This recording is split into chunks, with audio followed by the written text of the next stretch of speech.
Day 31, on being normal. To be normal is the ideal aim for the unsuccessful, for all those who are still below the general level of adaptation. But for people of more than average ability, people who never found it difficult to gain successes and to accomplish their share of the world's work, for them the moral compulsion to be nothing but normal signifies the bed of Procrustes, deadly and insupportable boredom, a hell of sterility and hopelessness. There's nothing normal in building self-discipline. Most people avoid all kinds of discomfort and effort. They don't want to experience personal growth because it interferes with them stuffing themselves with French fries, wasting countless hours in front of TV, spending money they don't have on things they don't need, lollygagging at work, and cutting corners whenever they can. If you want to join the minority of people who do possess self-control and strive to strengthen it even further, you'll be considered weird. This means that you need to prepare yourself for potential ridicule, being frowned upon, and not being understood. It might be hard at first to face so much adversity when all you want to do is to improve yourself. To overcome this situation, get the following fact at the forefront of your mind: normal is the ideal for the mediocre, exceptional, or, in the words of the unsuccessful, weird, is the ideal for the high achievers and trailblazers. Every time you feel out of sync with the rest of the world, remember that there are other people like you. During the challenging times, when you're stumbling, remind yourself that even when you're failing, you're still forging your own path, something that the vast majority of people will never do. You can enjoy the fruits of your success in a way that they will never experience, and that's why it's worth it to be exceptional. Be exceptional. Day 32, on cultivating self-discipline like a plant. Virtue is not a mushroom, that springeth up of itself in one night when we are asleep, or regard it not, but a delicate plant, that groweth slowly and tenderly, needing much pains to cultivate it, much care to guard it, much time to mature it, in our untoward soil, in this world's unkindly weather. If self-discipline were like a mushroom that springs up of itself without the need for a gardener, everybody would possess it. Unfortunately, or fortunately, depending on how you look at it, it's more like a plant that you need to constantly cultivate, or else it withers. Some people believe that one either possesses a green thumb or not, as if one person were born with an inborn talent to care for plants and another not. In reality, the person with the supposed green thumb is simply more attentive to their plants. They make sure their plants have everything they need to thrive and regularly check up on them to make sure they stay healthy. Think of self-discipline in the same way.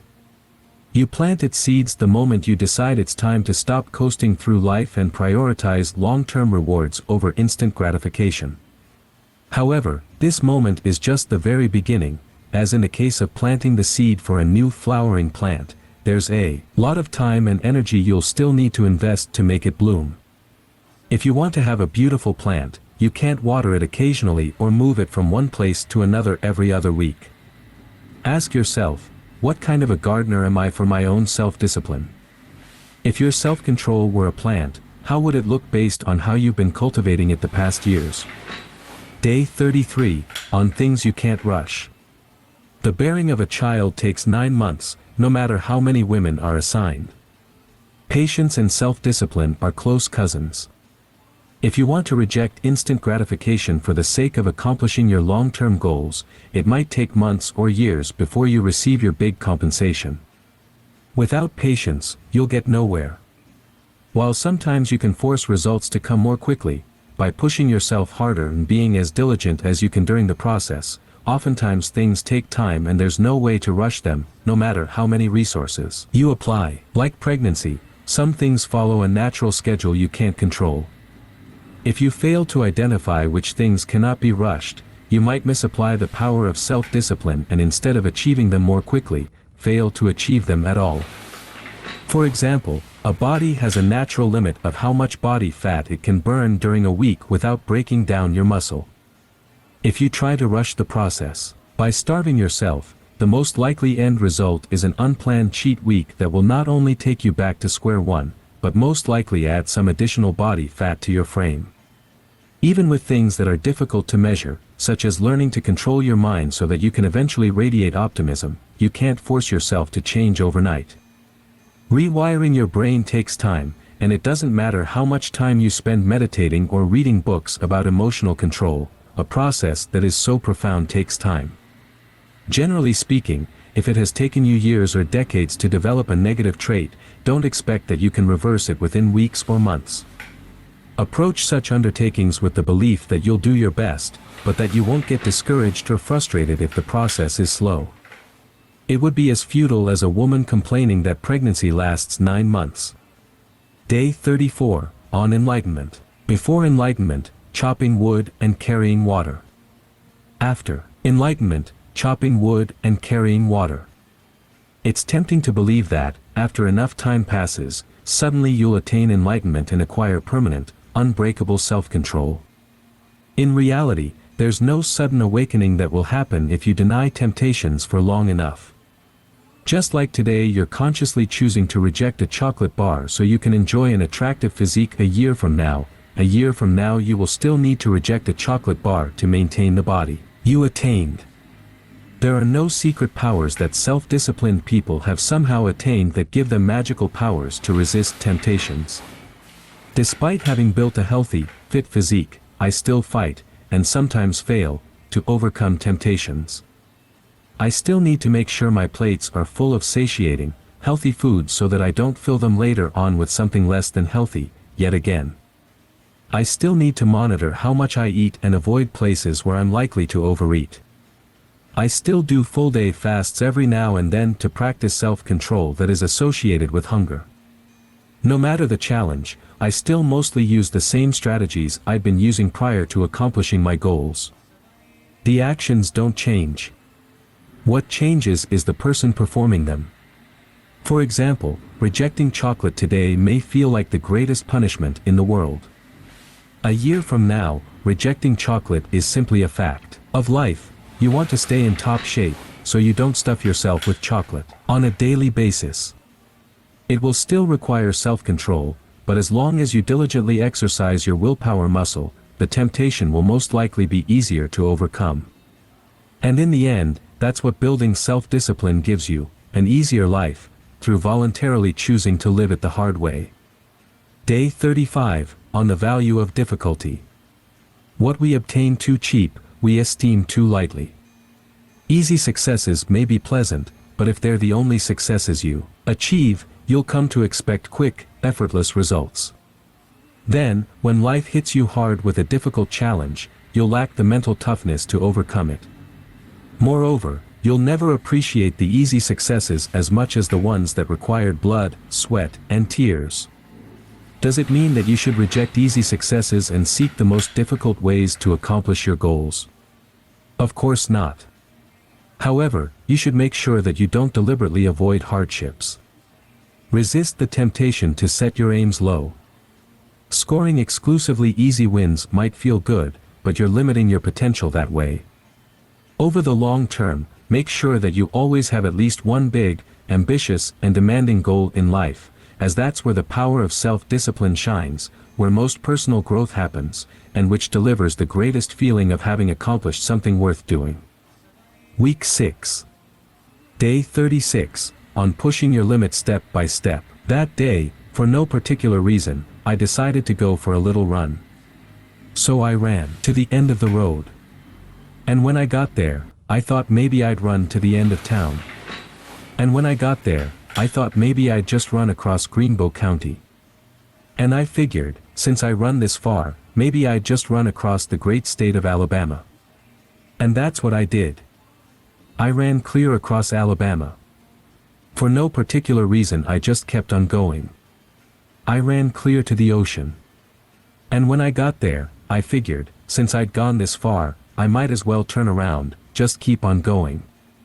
When I got to another ocean, I figured, since I'd gone this far, I might as well just turn back, keep right on going. There's no law stating that if you want to build self-discipline, you need to immediately wake up at 4 in the morning, eat nothing but vegetables and fruits, work productively for 12 hours, 7 days a week, and abstain from every pleasure, trying to mimic the life of a medieval ascetic. Setting aside the fact that most of these habits are not necessary to become self-disciplined, self-control isn't built in one day. You're building it step by step, starting from an easy challenge, and then building on top of it. Don't feel anxious or guilty that you begin your exercise plan with a 5-minute walk, or that you commence your new nutrition plan with a resolution that you'll add 1 vegetable and subtract 1 candy bar a day. Try it, see what happens, and if it works out, set a bigger challenge. Nothing else is needed to begin the journey to a new you. Day 37, on initial resistance. It is easier to resist at the beginning than at the end. To avoid procrastination at work, I use a rule I like to call the 0-second rule. The moment I realize that I'm wasting my time to avoid work, I immediately stop whatever unproductive thing I'm doing and start working. If I let myself ponder whether I want to start working or not, my resistance will only grow, and soon, it will be so difficult to overcome that I may fail to accomplish anything productive for the rest of the day. This trick works because, like Leonardo da Vinci said, resistance is greatest at the beginning. Once you start performing an unpleasant task and gain some momentum, it's easier to stick to the task than to give up and return to procrastination. Whenever you catch yourself putting off something unpleasant, act right away and deal with it now. The sooner you act, the sooner you'll be done with it. For example, I always wash the cookware I use to cook my dinner before I eat my meal. This way I can eat my dinner without the unpleasant thought in the back of my mind that I'll not only have to wash the dishes, but also the pots and pans I used for cooking. Small habits like that can help establish a habit of choosing to do the hard things now instead of letting all the hard tasks accumulate like a backlog at work. When you adopt this habit, you'll greatly reduce the impact of procrastination on your life, and enjoy more tranquility to boot. Day 38, on moderation as a good thing. Monks, these two extremes ought not to be practiced by one who has gone forth from the household life. What are the two? There is addiction to indulgence of sense pleasures, which is low, coarse, the way of ordinary people, unworthy, and unprofitable, and there is addiction to self-mortification, which is painful, unworthy, and unprofitable. Avoiding both these extremes, the Tathagata has realized the middle path. It gives vision, gives knowledge, and leads to calm, to insight, to enlightenment, and to nibbana. When you set firm resolutions to improve yourself, you might be tempted to push your limits well outside of what you're capable of doing. Ambitiousness is a virtue, but there's danger involved in going from one extreme to another. If you're currently struggling to be productive, don't force yourself to work 16 hours a day. If you're struggling to control your appetite, don't impose a week-long fast. If you can't find it in you to choose the stairs over the elevator, don't expect that you'll maintain a workout plan that requires you to work out every single day. Find the middle path, stick to it for at least several weeks, and then, based on the results you get, decide whether you can further stretch your limits or require more time before advancing. As much as I believe in pushing your boundaries and exploring the extremes, you don't need to put yourself through mortification to achieve good results. Subjecting yourself to extreme hardships has some merits, but over the long term it's unsustainable, if not downright dangerous. Remember that there should be moderation in all things, including moderation itself. Sometimes a more extreme approach is needed for a short period of time, and sometimes it's beneficial to set your goals lower. In whatever you do, seek to not spend too much time loafing around, but also make sure that your life hasn't turned into the life of a self-flagellating ascetic. Day 39, on moderation as a bad thing. Sometimes moderation is a bad counselor. In yesterday's entry, we talked about moderation being a good thing. Today we'll approach the topic from a different perspective. Some people use moderation as an excuse to not do their best, often mistaking mediocrity for moderation. Let's call it a day. I've already worked 5 minutes more than yesterday. You gotta stay in balance. Let's stick with the same weight for the next 5 workouts, even though I can easily lift it. Moderation is key. I've already gone down 2 sizes. I guess I'm still a bit overweight, but let's not forget that going to the extreme is a bad thing. If you use moderation as an excuse not to push your limits, you're mistaking moderation with mediocrity. If you're trying to lift a weight that you can barely lift off the floor, some moderation will be good for you. If you're lifting it like it's a feather and telling yourself you're still doing great because at least you're exercising, you're letting mediocrity limit your growth. Sticking to easy things that are well within your grasp isn't moderation. Equating mediocrity with moderation largely comes down to having low standards. A person who thinks that exercising once a week is incredible because most of his friends only exercise with a TV remote will most likely stop challenging themselves well before it would be wise to remember about moderation. That's not to say that you should compare yourself to other people, compare yourself to yourself from the past. If today, a year since you started to exercise, you're still performing the same exercises with little to no improvement, perhaps you've confused moderation with self-congratulation. Moreover, as we've already covered when talking about moderation as a good thing, you should also apply moderation to moderation itself. It's impossible to always follow the middle path. Sometimes you'll zig and sometimes you'll zag. One day might spend 12 hours working on an important project so that you can spend the entire next day with your family. There's nothing unbalanced in it, as long as you move from an extreme in one thing, like work, to an extreme in another, like family, without staying too long in either one. Day 40, on talking versus doing. It is better to practice a little than talk a lot. Announcing to all of your friends, family members, and colleagues that you're going to change and going deep into details how you're going to do it is useless at best and sabotaging at worst. Firstly, not everyone will be happy to hear that you want to improve yourself because it will make it painfully obvious that they're lazy or don't have as much courage as you do.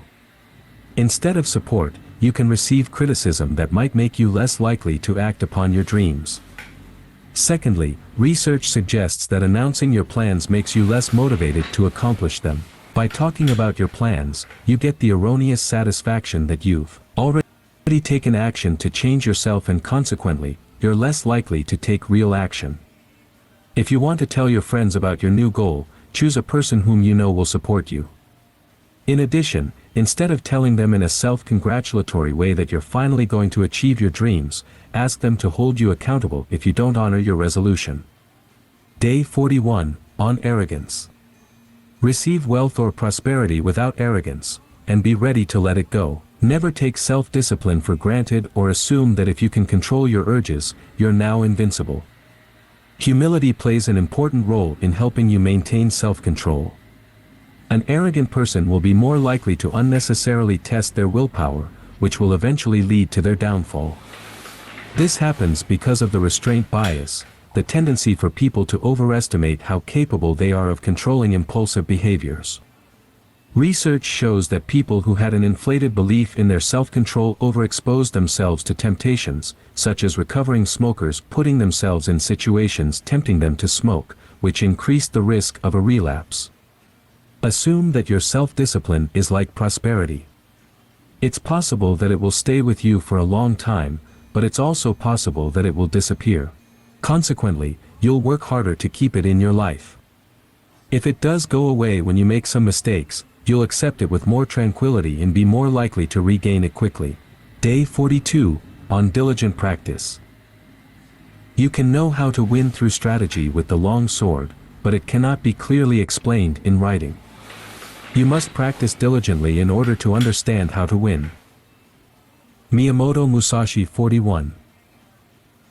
Reading hundreds of books, blog posts, articles, and watching countless videos on self-discipline isn't going to automatically reprogram your brain so that one day you'll wake up with the self-control of a samurai. The intention behind this book is to offer you quick, interesting tidbits related to self-discipline that you can easily act upon. No matter how detailed my writings are, you'll always learn more by taking one little action than by reading 10 of my books or rereading the same book over and over again. For example, I can tell you that the greatest amount of willpower is needed during the first few minutes of an uncomfortable task, such as taking a cold shower. Once a couple of minutes pass, your body will adapt to the challenge and it gets easier to handle. But that's just me talking. Go and actually take an ice-cold shower. Experience the wild emotions, start shivering, feel the overpowering temptation to turn on hot water, and wonder if you can last even a second longer, and then, 2 or 3 minutes later, feel your body start to relax, with the ice-cold water no longer feeling like the worst torture in the world. Then step out the shower feeling elated that you managed to overcome your weakness of will. The next time you face an uncomfortable situation, tap into your real-world experience, not mere words read in a book, to realize that, just like with an ice-cold shower, you can adapt to this situation, as well. Week 7. Day 43, on making continuous efforts. Genius is often only the power of making continuous efforts. The line between failure and success is so fine that we scarcely know when we pass it, so fine that we are often on the line and do not know it. How many a man has thrown up his hands at a time when a little more effort, a little more patience, would have achieved success. As the tide goes clear out, so it comes clear in. In business sometimes prospects may seem darkest when really they are on the turn. A little more persistence, a little more effort, and what seemed hopeless failure may turn to glorious success. There is no failure except in no longer trying. There is no defeat except from within, no really insurmountable barrier save our own inherent weakness of purpose. Albert Hubbard 42. I'm an avid rock climber. In rock climbing, particularly when climbing long routes, your forearms can get pumped to such an extent that you can no longer hold on to the rock. Climbers afraid of failing will often ask their belayer to take in the rope so that they can rest and try again with renewed strength. While this strategy is good for learning how to climb a difficult route, sometimes it costs a climber an on-site, a clean ascent with no prior practice of the route, or a red point, completing a route without resting on the rope, because they give up too quickly, right after they start feeling overpowering discomfort. Even when you can barely hold on to the wall, often you can still perform one or two moves more, and those moves may be enough to upgrade your position to a rest stance where you can safely recharge and continue climbing without resting on the rope. It's the same with many other areas of life. You believe that you can't go on any longer, that your self-discipline has run out and it's time to throw up your hands in defeat, while in reality, persisting just a little bit longer is all that separates you from success. The next time you feel like giving up, persuade yourself to push a little bit longer. Chances are, success is right around the corner. Day 44, on Optimism. Optimism is the faith that leads to achievement. Nothing can be done without hope. Helen Keller 43. A positive attitude is essential if you want to build self-discipline. What's the point of denying yourself instant gratification if you don't believe that you'll get a greater compensation for it in the future? If you suffer from pessimism, realize that along with improving your self-control, you'll need to improve your ability to see the world in brighter colors. 3 easy steps you can take today to become more optimistic include: 1. Express gratitude for what you already have. If you can't be happy with what you have today, you won't be happy with what you have tomorrow. 2. Reframe negative events into opportunities and lessons. An event is bad for you only if you decide it is. Think of it as a lesson or an opportunity to change your life, in order to give it a positive meaning. 3. Surround yourself with positive input. If you only read fear-mongering news and hang out with pessimistic grumblers, you'll have a hard time exhibiting optimism. Day 45, on Honest Why. I hope I shall possess firmness and virtue enough to maintain what I consider the most enviable of all titles, the character of an honest man. George Washington 44. For many people, one of the hardest challenges for their self-discipline is the resolution to stop lying. We constantly encounter opportunities to lie, wherever we go and whatever we do. It seems it's even socially permissible to lie a little, whether by telling a white lie, making yourself look better on a resume, or tweaking your height, weight, and financial situation on online dating sites. As the old saying goes, honesty is the best policy, and it's also one of the best ways to strengthen your character. It's one thing to deny yourself a piece of cake, and it's a completely different thing to tell the truth when you think it will make you look bad or threaten the relationship you have with someone. Yet, over the long term, the truth always emerges, and if not, it still eats away at your conscience, so why postpone the discomfort you'll eventually feel anyway? Vow to tell the truth no matter the circumstances, except for extreme situations, such as your life being in danger. Please note that being honest doesn't mean that you need to share everything about yourself with other people. That telling them, "I don't feel like answering that question," without giving any justifications, "It's your right to not explain any of your decisions," is a simple way to remain honest when a person asks you a question you'd normally answer with a lie. Day 46, on looking fear in the face. You gain strength, courage and confidence by every experience in which you really stop to look fear in the face. You are able to say to yourself, "I lived through this horror. I can take the next thing that comes along." You must do the thing you think you cannot do. Eleanor Roosevelt, 45.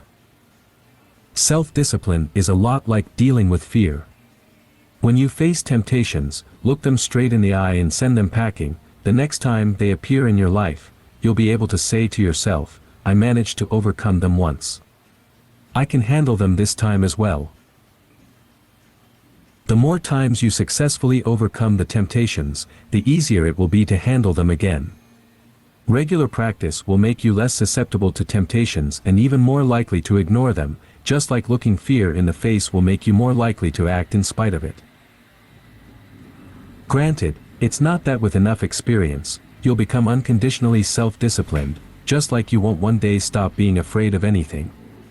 Just remember that each situation that tests your resolve is another experience from which you can draw inspiration to overcome future challenging circumstances when they occur. Day 47, on the folly of loafing around.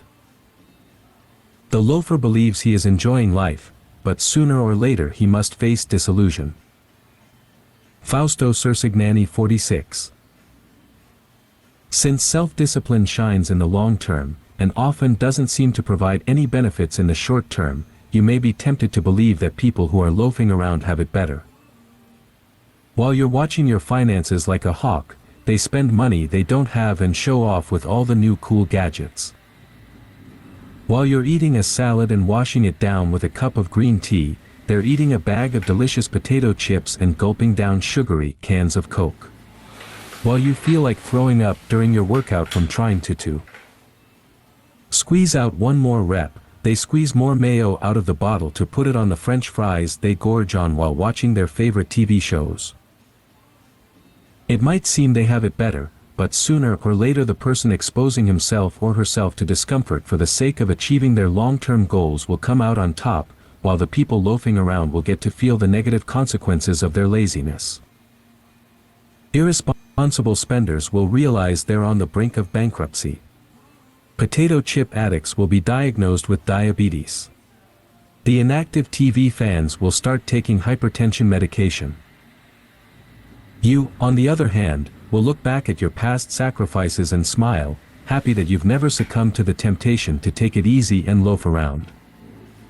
Day 48, on the deadening of the soul. Most of us dread the deadening of the body and will do anything to avoid it. About the deadening of the soul, however, we don't care one iota. Epictetus, 47.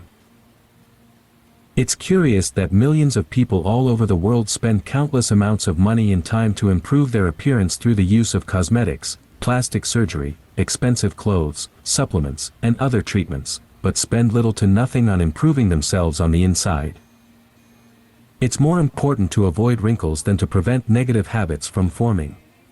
It's a better investment to fix your sagging cheeks than to learn how to exercise restraint in unnecessary spending.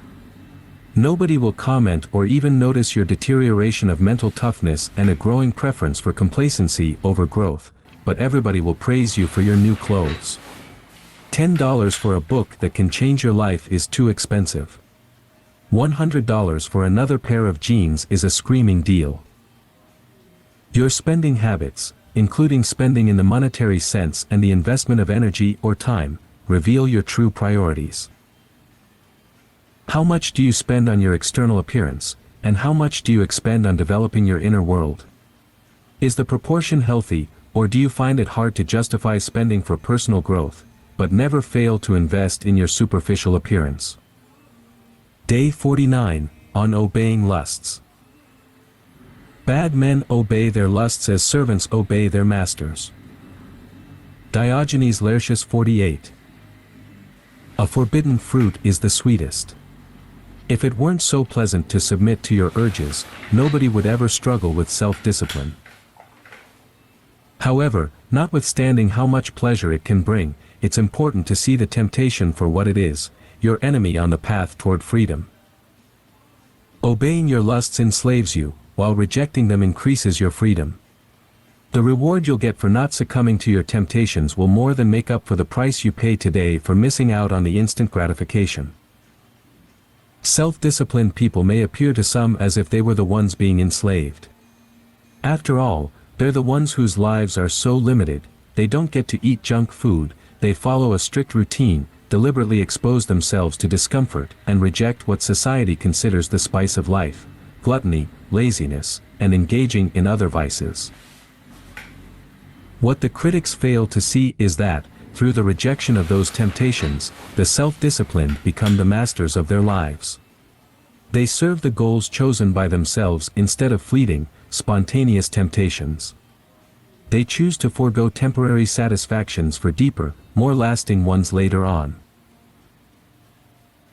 In the meantime, in the long haul, the people who fail to control their urges, or rather, don't even try to control them, fail to control their lives, manipulated by the temptations like a marionette. Week 8. Day 50, on not resting on your laurels. I think if you do something and it turns out pretty good, then you should go do something else wonderful, not dwell on it for too long. Just figure out what's next. Steve Jobs 49. To be human is to grow, challenge yourself, and strive to always become better. It's important to celebrate your triumphs, but dwelling on them for too long can lead to resting on your laurels and jeopardizing your future growth. After you're done celebrating your success, figure out what your next challenge is. How can you take your life to an even higher level? For example, if you've successfully lost weight, now is a good time to gain some muscle or improve your nutritional habits. If you've put your financial life in order by building a small nest egg, it's a good opportunity to take it one step further and work on achieving financial independence. Treat wonderful accomplishments as opportunities to accomplish even more wonderful things, and not as permission to become lazy. Day 51, on taking action, in spite of potential. Criticism. People who say it cannot be done should not interrupt those who are doing it. Unknown. Some people don't want to start exercising because they're afraid that others will laugh at their inability to perform a push-up or run for more than 60 seconds without losing their breath. They might be afraid that their friends will talk behind their backs, taking bets when they're going to fail. Thousands of people all over the world dream of entrepreneurship, but are afraid to take the first step because if their business fails, their ego will suffer too hard of a blow. Self-discipline isn't only about forcing yourself to do things that are unpleasant for the sake of long-term goals.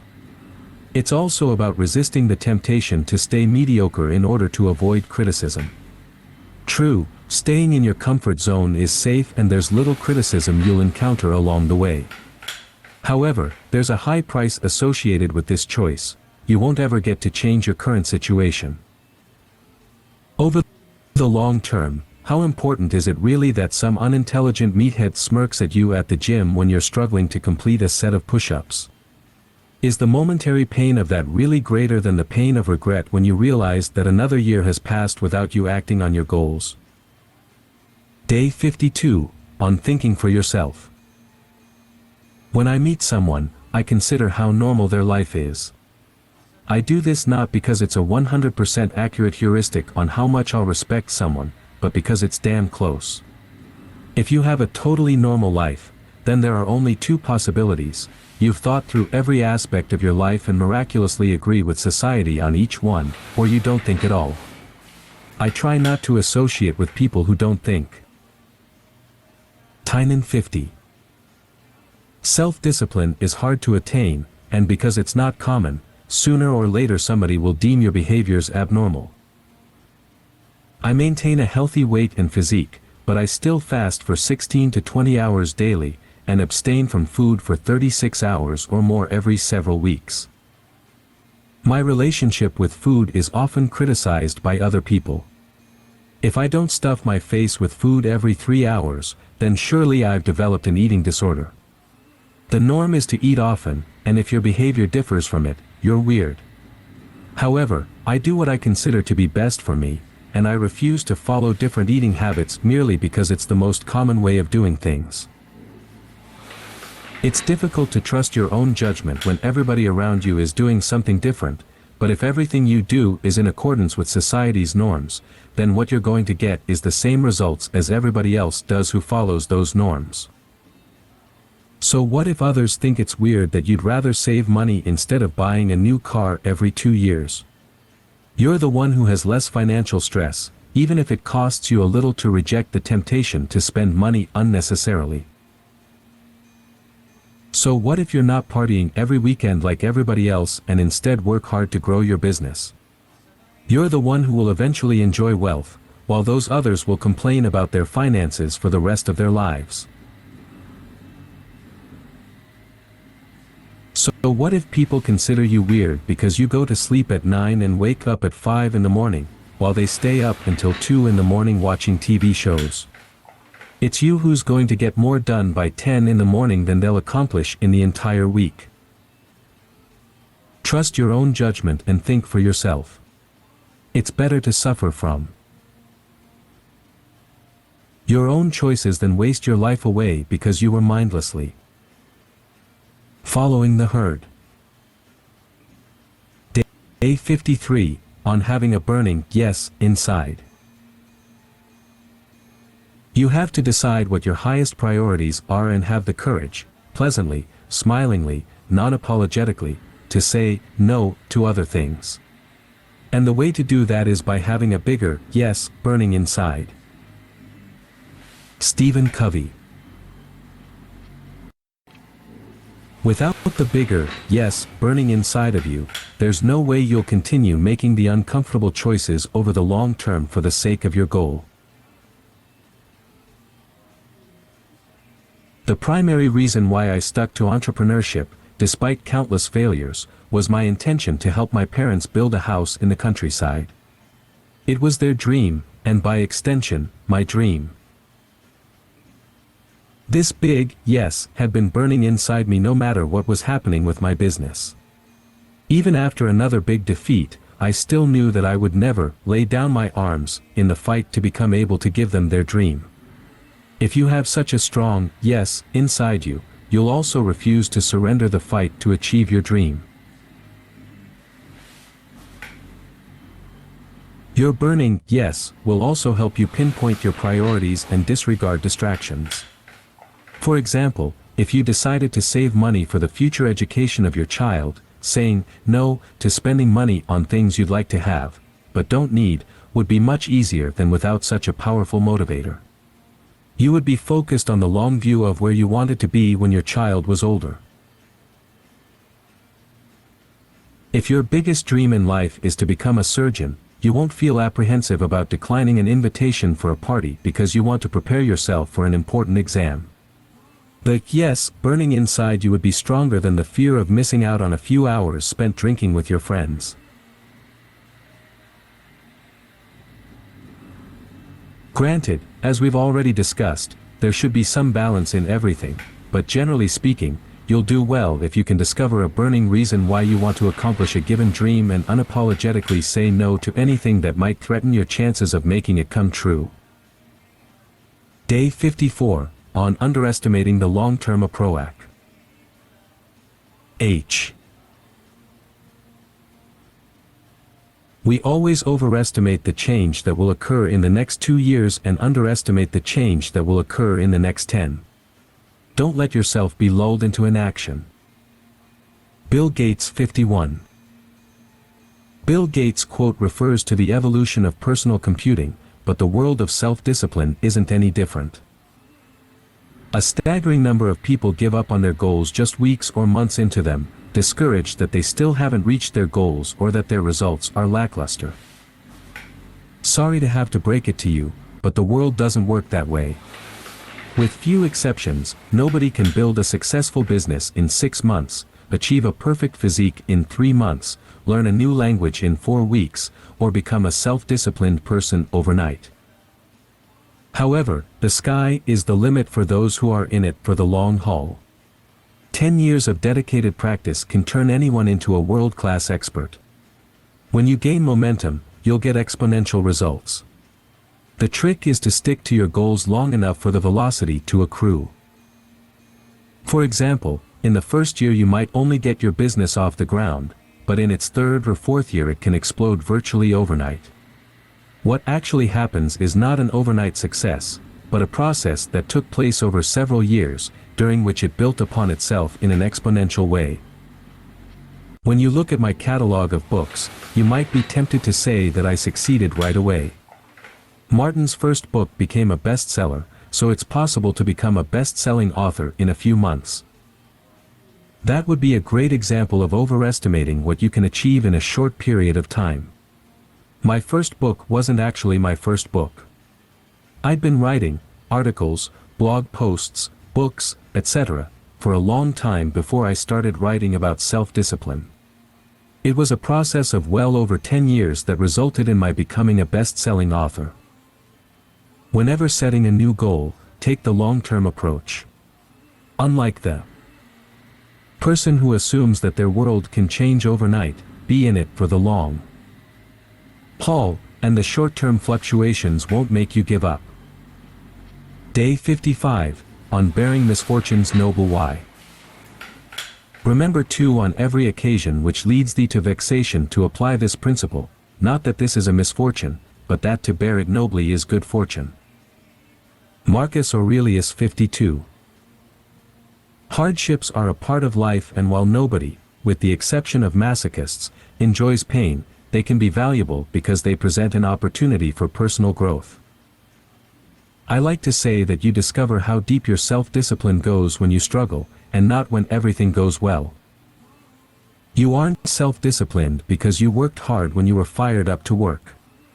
You're self-disciplined when you continue to work hard when the last thing you want to do is work.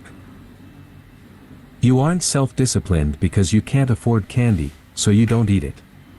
You exhibit self-control when you deny the treats that are offered freely to you, for example when you're at a party with a buffet selection of high-calorie snacks. You aren't self-disciplined and you wake up early in the morning to work on your new business. You're self-disciplined when you still wake up early in the morning when it seems that your business is going nowhere. Misfortunes aren't fun to deal with, but bearing them nobly strengthens your ability to handle even worse circumstances in the future. In a sense, trials and tribulations are like training. You may not enjoy it, but you know that eventually it will pay off and more than recoup for any suffering you're going through at the moment. Day 56, on thinking you can. If you think you are beaten, you are. If you think you dare not, you don't. If you'd like to win, but think you can't, it's almost certain you won't. If you think you'll lose, you're lost, for out in the world we find success begins with a fellow's will. It's all in the state of mind. If you think you're outclassed, you are. You've got to think high to rise. You've got to be sure of yourself before you can ever win a prize. Life's battles don't always go to the stronger or faster man. But soon or late the man who wins is the one who thinks he can. Walter D. Wintle 53. We often limit ourselves because we don't think we can achieve something. Today it may be hard for you to imagine that you can live without dessert or that you can live below your means. It doesn't mean it's impossible, though. It's only your subjective opinion, not a fact of life.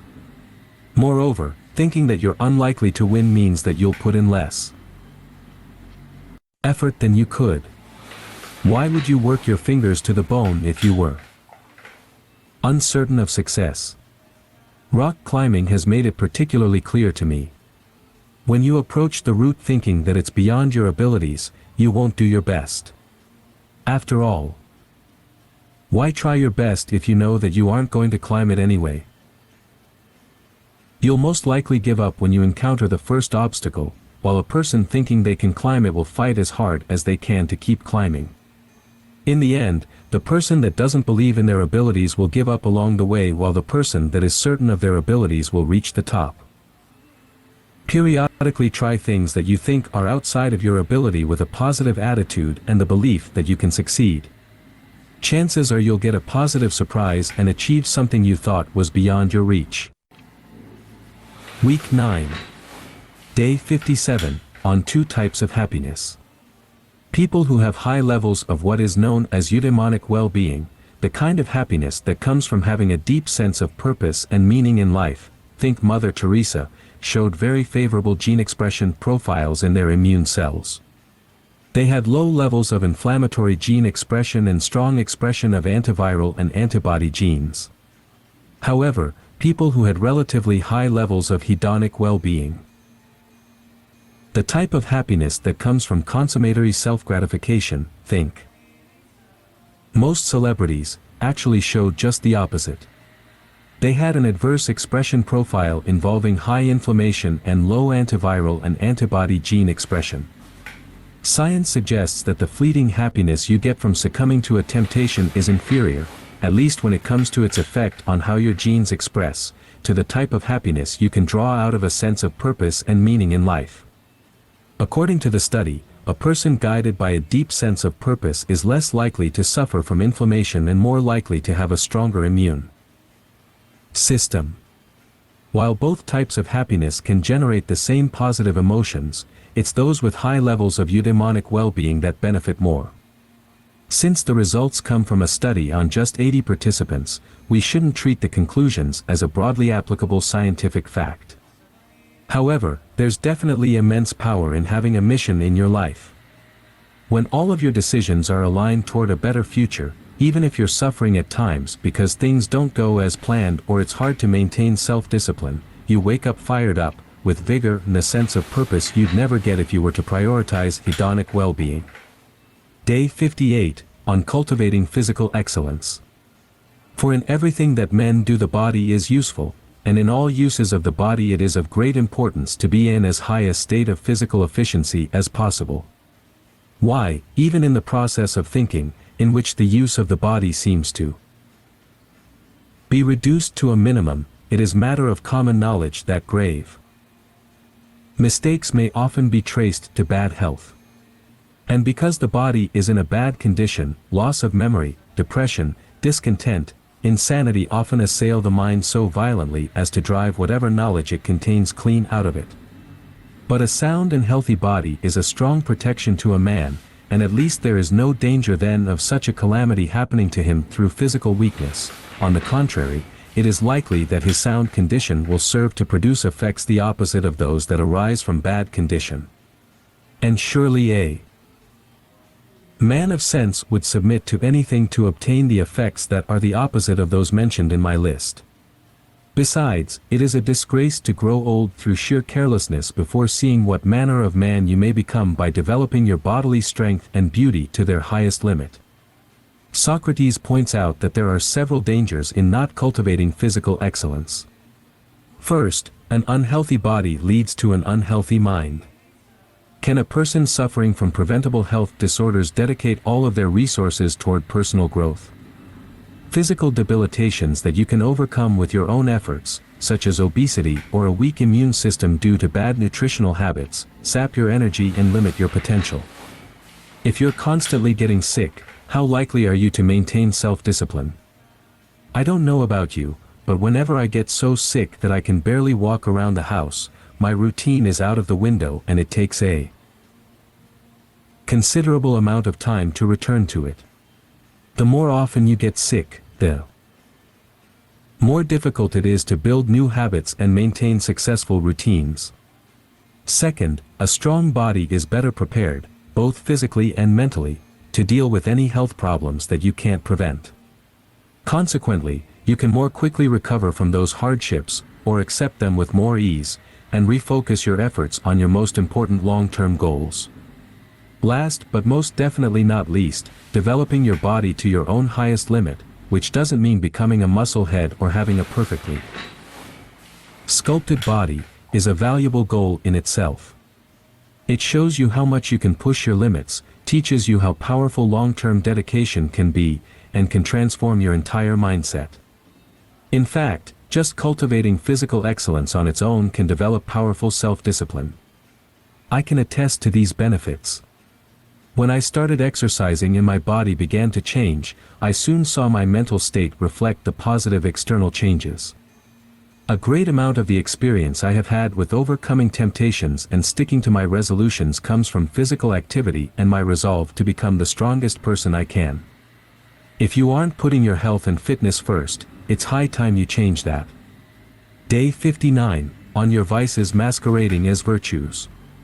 No vice exists which does not pretend to be more or less like some virtue, and which does not take advantage of this assumed resemblance.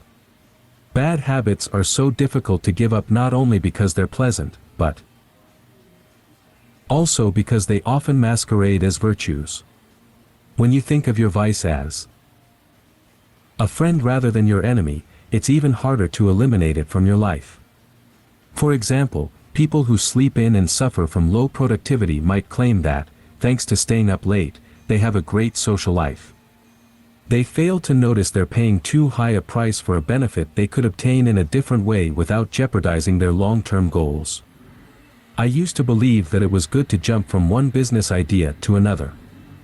I thought that by trying different things, I would eventually find the perfect idea that would magically grow into a successful business.